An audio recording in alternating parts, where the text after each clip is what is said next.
Welcome to the Romance of the Three Kingdoms podcast. This is a supplemental episode.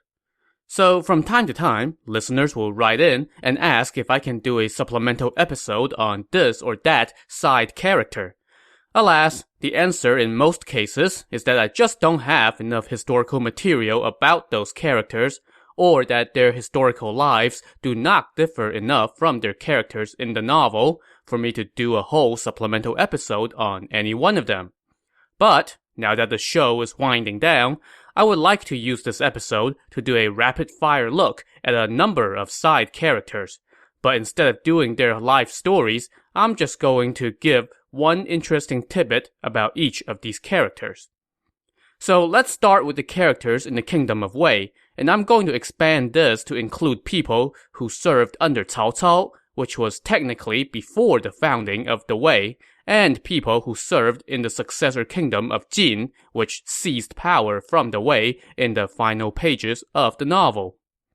Alright, here we go. First up is Xiahou Dun, Cao Cao's kinsman and veteran general who lost an eye in a battle and proceeded to swallow that eyeball. Not surprisingly, he was very sensitive about having just one eye. He got saddled with the nickname Blind Xiahou, and it's said that whenever he looked in the mirror, he would become so displeased with his cyclopic countenance that he would push the mirror over. So keep your mirrors away from Xiahou Dun.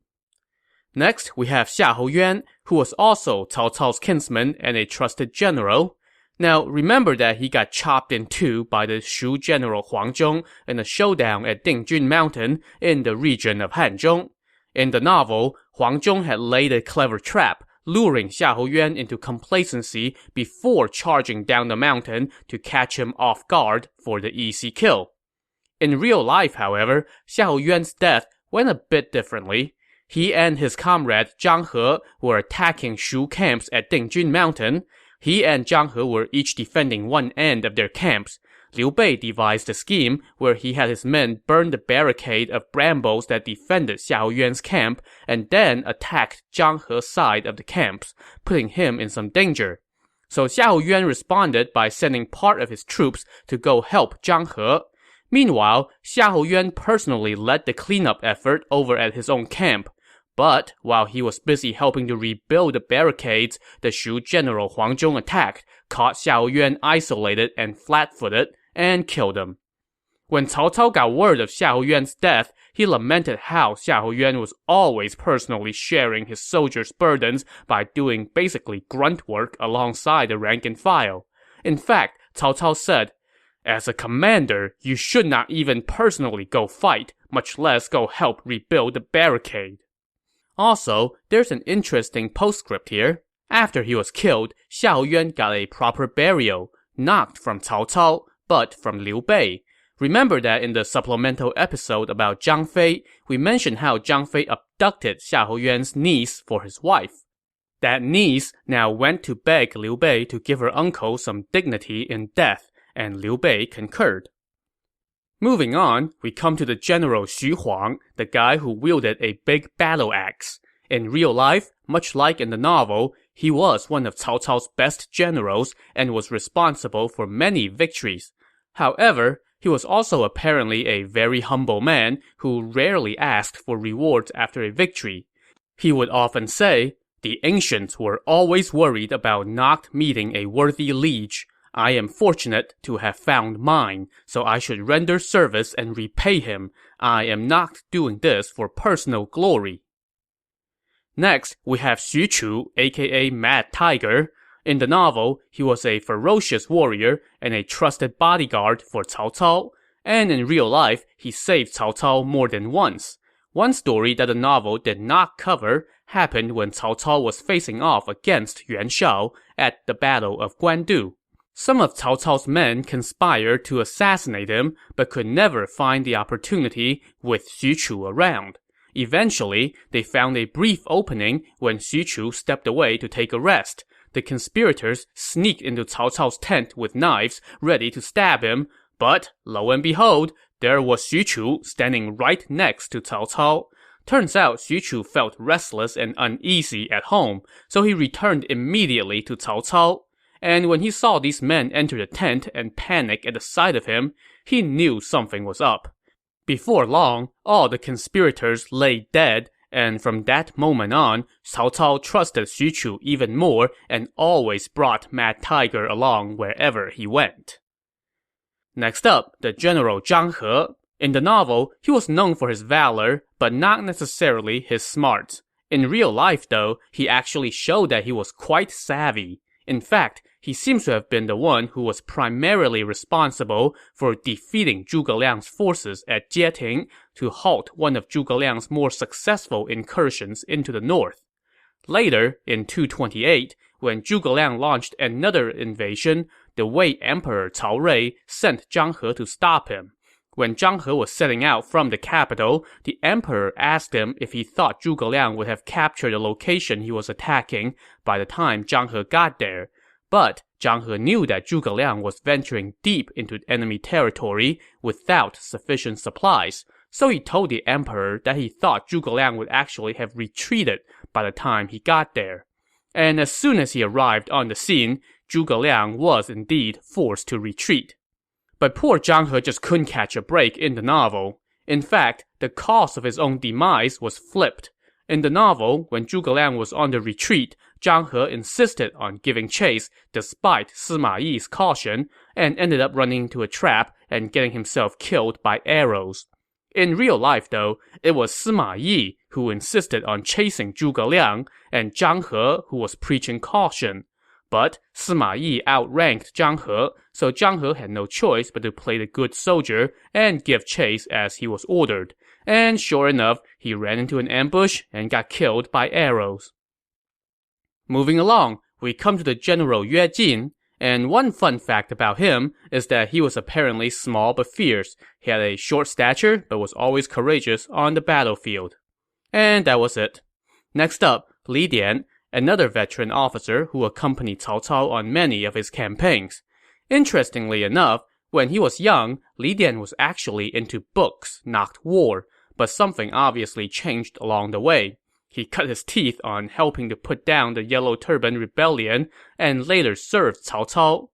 Because of his book learning, Li Dian was apparently very big on propriety and never bickered with other officers about who would get the credit. He also showed great respect for scholars and civil officials. Sadly, the good die young. Li Dian passed away when he was just 36. Next, let's talk about Yu Jin, the guy who was one of Cao Cao's old reliables for many years, but then surrendered to Guan Yu after being defeated in battle. He later returned to Wei after Guan Yu was captured and executed by Sun Quan, but the Wei Emperor Cao Pi despised him for surrendering, so Cao Pi humiliated Yu Jin with a painting of his cowardly act, and Yu Jin got so mad that he died. The one anecdote I have on Yu Jin comes well before his downfall. In the year 206, one of Cao Cao's officers rebelled while Cao Cao was off campaigning against pirates. Yu Jin helped lead the army that put down this rebellion. The rebellious officer was an old friend of Yu Jin's, so he surrendered to Yu Jin, hoping for leniency. All the other officers figured that since this guy had surrendered, he should be handed over to Cao Cao to decide his fate. But Yu Jin said, "Do you all not know Lord Cao's command? Those who surrender only after they have been surrounded by our army are not to be shown any mercy. It is our duty to strictly follow our lord's orders. This guy may be my old friend, but I cannot allow him to make me forget my duty." So Yu Jin had his old friend executed. So Yu Jin, Yue Jin, Zhang He, and Xu Huang were 4 members of a fivesome who were singled out for distinction among the officers of Wei. The lead member of that fivesome is Zhang Liao. Now, if you remember, when Guan Yu was briefly serving Cao Cao, Zhang Liao was his best friend. Cao Cao was always worried that Guan Yu would leave him if he found out where Liu Bei was, so he sent Zhang Liao to test out Guan Yu. Guan Yu told Zhang Liao straight up that, "Yeah, as soon as I find out where my brother is, I'm out of here." So then Zhang Liao faced a dilemma. If he told Cao Cao what Guan Yu said, then there's a chance that Cao Cao would have Guan Yu killed. But if he did not, then he would be betraying his liege. After some deliberation, Zhang Liao said, "Lord Cao is my liege. His relationship to me is like that of a father, while Guan Yu is merely my brother." So he opted to tell Cao Cao, and this has been held up by posterity as something praiseworthy because it showed that Zhang Liao understood the proper place for a vassal. Now let's talk about a few of Cao Cao's kinsmen, starting with the general Cao Hong. While he was certainly an accomplished warrior, Cao Hong also apparently had a reputation as a real tightwad. In fact, that led to some trouble for him later in life. Once upon a time, Cao Cao's son, Cao Pi, asked Cao Hong to lend him some money, but Cao Hong refused. Well, Cao Pi never forgot that slight. Decades later, when Cao Pi became the emperor of Wei, he found some flimsy excuse to get back at Cao Hong. Accusing one of Cao Hong's retainers of breaking the law, he had Cao Hong jailed to await execution. Many court officials pleaded for Cao Hong's life, but to no avail. It wasn't until Cao Pi's own mother intervened on Cao Hong's behalf that Cao Pi relented. He released Cao Hong, but stripped him of his rank and slapped him down to a lowly commoner. But eventually, when Cao Rui came to the throne, Cao Hong was rehabilitated and given a rank again. And then there is Cao Ren, another member of the Cao clan who was a longtime warhorse for Cao Cao. And unfortunately, I could not find anything interesting about him.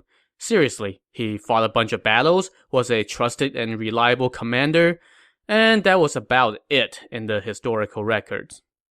Moving on, let's talk about Cao Zhen, who commanded the Wei army after that first generation of Cao Cao's commanders had grown old or died. In the novel, Cao Zhen was made to serve as the victim of many of Zhuge Liang's schemes and had to get bailed out by Sima Yi. But in reality, he actually was pretty effective in fending off Zhuge Liang's various incursions into the north. He's also reputed to be very strong and fierce. One time, he was out hunting, and a tiger chased his horse from behind, so Cao Zhen turned around and shot the tiger with an arrow, and he shot it so hard that the tiger collapsed at the twang of his bow. And this impressed Cao Cao greatly. A not-so-flattering tale about Cao Zhen, however, said that he was also rather chubby.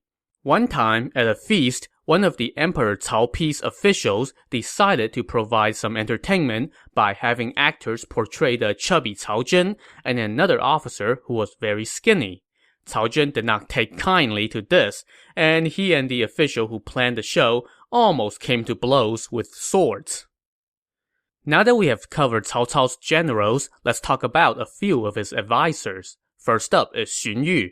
Aside from being very smart and capable, Xun Yu was apparently quite a looker too. I guess if there was a boy band back in the Three Kingdoms era, Xun Yu would be in it. Xun Yu's nephew Xun You was also one of Cao Cao's top advisors, and the novel did not mention this, but Xun You was part of a conspiracy to assassinate Dong Zhuo. But the conspiracy was leaked, and all of his accomplices committed suicide while Xun You was thrown into prison. But while he was in prison, Xun You acted as though nothing had happened. When Dong Zhuo saw this, he decided that maybe Xun You did not have anything to do with the plot, and spared his life. And Xun You later got out of prison after Dong Zhuo was killed. Another of Cao Cao's advisors was Cheng Yu. Now, Cheng Yu was apparently a rather vain and cranky old man. He was given an important position late in his life, but he let it go to his head and acted with such airs that his main political rival criticized him to Cao Cao, and that prompted Cao Cao to strip Cheng Yu of his rank. Eventually, when Cao Pi came to the throne, he reinstated Cheng Yu to office. And then we have Guo Jia, arguably Cao Cao's favorite advisor before he died at a young age. He was extremely talented, but was not one for following rules of propriety. That actually prompted one of Cao Cao's officials to criticize him to Cao Cao, but Cao Cao loved Guo Jia's talent so much that he just shrugged it off. The last of Cao Cao's advisors that we will mention is Jia Xu. He was a bit of a latecomer to Cao Cao's staff, but ended up being an important advisor late in Cao Cao's life. In fact, when Cao Cao's sons were competing for the title of heir apparent, Jia Xu gave Cao Pi some good advice that helped him win out. But while that rivalry was going on, Jia Xu was careful to keep a low profile because he knew that he did not have the seniority that some other officials in Cao Cao's service did. He didn't want others to get jealous or become suspicious of him, so he didn't really fraternize with his colleagues outside of work, and he made sure that none of his children married people from influential families. Alright, let's shift gears and talk about some members of the Sima clan. Let's start with Sima Shi and Sima Zhao, the sons of Sima Yi. Now, Sima Shi had a very calm demeanor, while Sima Zhao was maybe not so much. A story that illustrates this difference was when Sima Yi told his sons about his plan to stage a coup while his rival Cao Shuang was out of the capital. After learning of the plans, Sima Zhao tossed and turned all night, but Sima Shi slept soundly. Oh, and while we were talking about Sima Zhao, when his men killed the Emperor Cao Mao, it actually was not in the palace. So the novel made it sound like Sima Zhao sent his men into the palace to put down the upstart emperor. In reality, though, Cao Mao was already attacking Sima Zhao's residence, and Sima Zhao's men were afraid to fight back until the official Jia Chong told them, "Hey, this is what Sima Zhao pays you guys for." So they fought back and Cao Mao got killed. So yeah, it may be a small thing since Cao Mao still got killed either way, but at least in real life, Sima Zhao could claim that he was doing it in self-defense. And as for Sima Zhao's son, Sima Yan, who went on to usurp the throne from Wei and founded the kingdom of Jin, well, he had a reputation for being fixated on women and feasting. When he conquered the kingdom of Wu, he absorbed the 5,000-some women from Sun Hao's palace into his own. One story about his appetite for women said that he had so many beauties in his palace, he did not know which one to spend the night with each day. So Sima Yan would ride around on a small cart pulled by goats, and wherever the goats stopped, that's where he would stop too for the night.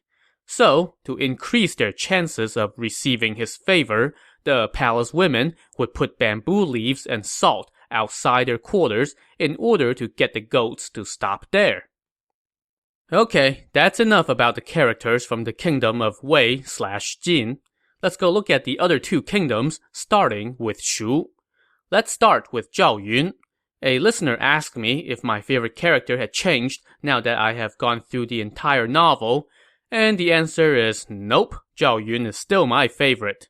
The tidbit I want to share about him is that there's apparently some dispute about how prominent a rank he held in Liu Bei's army. In the novel, he was basically number 3 behind Guan Yu and Zhang Fei, and in practice was about as valued as they were. According to historical records, however, his rank was the general of the assisting army, a position that some believe to be lower than those of Guan Yu, Zhang Fei, Ma Chao, and Huang Zhong, who were, respectively, the generals of the front, right, left, and rear. But if you look at the responsibilities that Zhao Yun held, it appears that his actual authority might have been greater than his title would indicate. Either way, he's still awesome. Next, let's talk about Jiang Wei. There's a story about him that was not covered in the novel. So remember that Jiang Wei surrendered to Zhuge Liang on one of the latter's northern expeditions. Well, when Zhuge Liang was forced to retreat on that incursion, Jiang Wei went with him. In the novel, when this happened, Zhuge Liang sent people to move Jiang Wei's mother to the Riverlands as well. But in real life, apparently that did not happen, and Jiang Wei and his mother were separated. Later, his mother wrote to him, imploring him to give up his military career and just return home to be a farmer. But Jiang Wei wrote back and said, "The fate of one stalk of grain matters not in a vast, fertile field, and when one's heart harbors great ambitions, he does not think of going home." So basically, he was telling Mom that he was choosing loyalty to the state over filial piety. Next, we shift gears from Zhuge Liang's favorite officer to Zhuge Liang's favorite punching bag among his own ranks, the General Wei Yan. Something that gets completely left out of the novel is that Wei Yan actually spent more than a decade overseeing the defense of the key region of Hanzhong. When Liu Bei declared himself the king of Hanzhong and was moving to his capital of Chengdu, he needed somebody to oversee the defense of that most important region. Now, everyone thought that Zhang Fei was going to get that job, including Zhang Fei himself. But Liu Bei unexpectedly tapped Wei Yan for the task. When he gave Wei Yan that appointment, Liu Bei asked him in front of all the other officers how he would handle the job, and Wei Yan told him, "If Cao Cao leads all the troops of the realm to attack Hanzhong, then I will request that you allow me to repel them for you. If he sends an officer to lead 100,000 men to attack Hanzhong, then I request that you allow me to gobble them up for you." Liu Bei was impressed by that answer, as were the other officers. Now, this is interesting because it shows that, unlike in the novel, Liu Bei actually had great trust in Wei Yan. Now, let's talk about another Shu general, Wang Ping. He came from a humble background and had little education, so he was basically illiterate. Whenever he needed to write reports, a clerk would be tasked to do it for him. And Wang Ping was worried about being made fun of for his illiteracy, so he would often say that his job was to fight, not to write. Yet, despite his almost non-existent reading skills and totally non-existent writing skills, he loved listening to stories and was apparently quite good at narrating them. So he would have been a good podcaster, if only, he could read a script. Next up, Liao Hua, who once served under Guan Yu until Guan Yu was captured and killed by Sun Quan. Liao Hua himself was a prisoner of war due to that defeat, but somehow he faked his own death and tricked his captors and managed to escape. He then went and picked up his mother and fled back to Liu Bei's camp. Now, let's talk quickly about Ma Chao, one of Liu Bei's 5 tiger generals. So when Ma Chao first surrendered to Liu Bei treated him quite well, and Ma Chao forgot his place and would often address Liu Bei by his courtesy name. And the courtesy name was basically a second name that men assumed upon reaching adulthood. A vassal was never supposed to address his lord by his courtesy name, but Ma Chao was kind of oblivious to his offense. And this really irked Guan Yu and Zhang Fei. In fact, Guan Yu was so mad that he wanted to kill Ma Chao for it, but Liu Bei and, surprisingly, Zhang Fei restrained him. Instead, Guan Yu and Zhang Fei settled for another, less drastic solution. One day, when Ma Chao arrived for a banquet with Liu Bei and company, he noticed that Guan Yu and Zhang Fei were not seated next to him. Instead, they were both standing next to Liu Bei with sword in hand. So yeah, let's see you address our lord by his courtesy name now. And this put Ma Chao on notice, and he never again referred to Liu Bei by his courtesy name. Moving on to another of the 5 tiger generals, here's an interesting tidbit about the old valiant general Huang Zhong. His final resting place was apparently discovered in 1825. Some farmers discovered a tombstone outside of the city of Chengdu that bore his courtesy name. It contained a few bones, a sword, and a piece of jade. Now, the tombstone itself was likely not from the Three Kingdoms era, and people guessed that it was probably built in the Tang Dynasty on the original location of Huang Zhong's burial to commemorate him. Upon this discovery, a local landlord donated some money to repair the gravesite and to build a memorial next to it. But alas, in 1965, due to the construction of a road, the gravesite was dug up and the tree that had been planted on the site was cut down. And during the Cultural Revolution, the memorial to Huang Zhong was destroyed, including a statue of him. The only thing left of the site was an empty coffin. Now the site has since been renovated, but it's nowhere near its former glory. Okay, that does it for Shu officers. Let's go talk about some of the characters from the Kingdom of Wu, starting with Lu Su, who in the novel was often depicted as a bit slow-witted and always trying to play catch-up with the likes of Zhuge Liang and Zhou Yu. But in reality, he actually was a talent himself. When he was young, though, that was not apparent to everyone. Lu Su was born into a well-to-do family, but his father died soon after his death, so he was raised by his grandmother. Lu Su loved learning martial skills and gathering groups of young men, providing them with food and clothing, and taking them out to the hills. There, they were technically hunting, but Lu Su was also teaching them about military arts. Now, to the people of his hometown, it looked like Lu Su was just squandering his family's wealth, and they all said that this reckless youth was the reason for the decline of his clan. But Lu Su did not care. In fact, he just neglected the affairs of his home, sold his land, and used the money to help the poor and to make friends with other men of ambition. Next, we come to Lu Meng, the guy who followed Lu Su as commander of the Wu armies. When he was 16, he would often sneak into his brother-in-law's militia when they went out to put down bandits and rebels. When his brother-in-law discovered this, he tried to lecture Lu Meng time and again, but time and again, Lu Meng would sneak out into combat with his troops. Eventually, the brother-in-law informed Lu Meng's mother, and she was so enraged that she wanted to punish her son. But Lu Meng told her that he was risking his life because he wanted to make something of himself, and that moved her to the point where she did not punish him. And since we're going through the commanders of the Southlands, we might as well talk a little bit about Lu Xun, who succeeded Lu Meng. In the year 229, Sun Quan declared himself emperor and appointed Lu Xun to senior general-in-chief. Around that time, Sun Quan's second son was quite fond of duck fighting, and he built a small shed in front of the main hall of his home to fight ducks. But Lu Xun was no fan of duck fighting, and he reprimanded this prince, telling him that he should be spending his time reading the classics and filling his head with knowledge rather than duck-fighting tactics.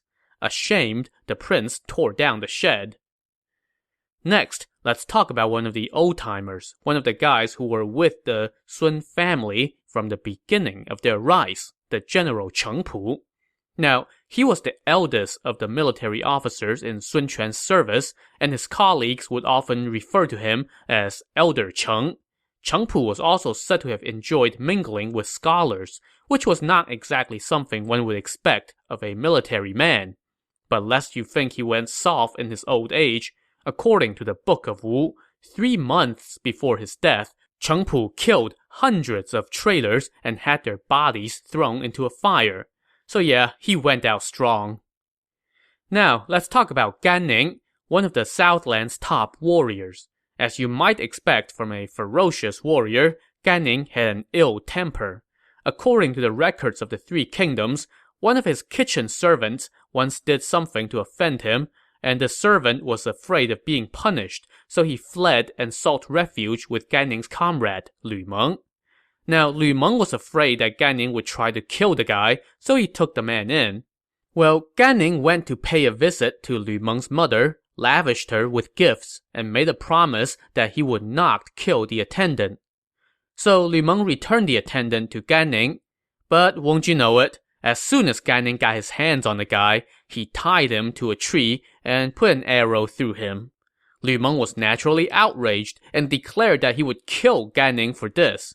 So Gan Ning just hid out on his boat and refused to come out. Eventually, Lu Meng's mother had to intervene and try to make peace between them. Only then did Lu Meng relent, and Gan Ning apologized. But hey, it still sucks to be that kitchen attendant. And you know what? I think that's a pretty good story to go out on. Obviously, there's no way we can cover every single character in this novel. I would be doing this show for another 4 years if we tried that. So instead, I'll wrap it up here. I hope you enjoyed this supplemental episode, and I will see you next time on the Romance of the Three Kingdoms podcast. Thanks for listening.